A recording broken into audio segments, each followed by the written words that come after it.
ছয় দফা দাবিতে কমপ্লিট শাটডাউন কর্মসূচি পালন করছে রাজশাহী, ময়মনসিংহ ও ব্রাহ্মণবাড়িয়ার পলিটেকনিক ইনস্টিটিউটের শিক্ষার্থীরা।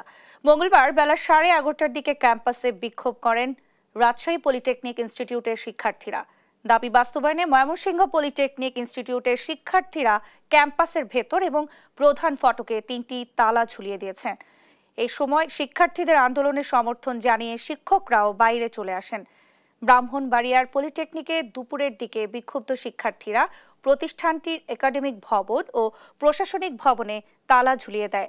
শিক্ষার্থীরা জানান, দাবি আদায় না হওয়া পর্যন্ত তাদের শাটডাউন কর্মসূচি চলবে।